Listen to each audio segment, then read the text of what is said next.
わりまして、非常にコンテンツ Development on Lost Planet 2 is finally wound down. It was a very long and arduous process. We got a lot of stuff in this game, put a lot of content into it, and it was a very long development process. We're very proud of what we've come up with. First of all, I'll say that nothing really ended up on the cutting room floor in this game. We made it a point to get all the ideas we had into the game. So there's some really kind of wacky and crazy weapons in there. If you play the game long enough, you'll get to explore that and test those out.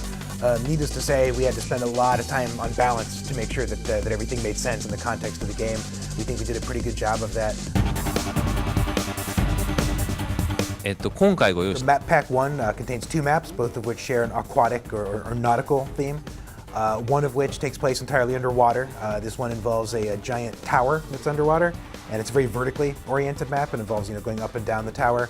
The second map takes place on the surface of the water, and on that map there are a lot of vital suits placed throughout the map, so it's a very VS centric map. There's a lot of exciting action that takes place there because of the presence of so many robots. This was, until now, spoken of primarily just as a pre-order bonus for people that had the foresight to reserve a copy of the game. What we announced today is we've now made preparations to make this available as paid content for everyone as of day one, so nobody gets left out and you don't have to wait or anything like that. Both maps, of course, include things you don't find in other maps, little gimmicks to help you get around the stage a little faster, and shortcuts and things like that, so I hope you really enjoy exploring them and taking full advantage of everything that's there. 方がサポートしてくれ The best way to play the game, the more interesting way to play the game and better yourself and better your own skills is to play with other people. So you have a very different experience if you play with other people. If you have trouble, getting enough ammo together or something, you can watch the way other people play. You can actually get real-time advice from them, and that's probably the best way to improve your skills.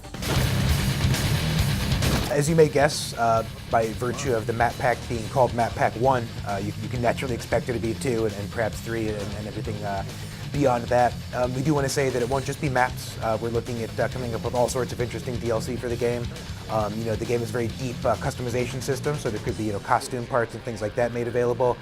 We like to think of DLC as a way to communicate directly with our hardcore fans and to give them something a little special. So we're putting a lot of thought into coming up with compelling things that these hardcore fans might be really into. The game is certainly structured in such a way that we could indeed insert additional chapters without kind of disrupting the main storyline. Certainly if the game sells really well and if people make it clear that they would like to see additional chapters, it's certainly something that's possible structure-wise. We just want to make sure that our outlay of money and time and energy is worth it. Enough people will indeed support such an endeavor before we move forward on it. You want to take down that barrier? You've got what you're looking for. And in closing, I'd just like to remind everyone that the release date has changed. It is now May 11th instead of May 18th. It's worth mentioning as well, just so you know, this game has ridiculous amounts of customization options available, something you should look forward to. We actually did the math, and literally the amount of different characters you can make using this system are astronomical. It's a 1 with 16 zeros after it. You literally will have a character that no one else on the planet will have.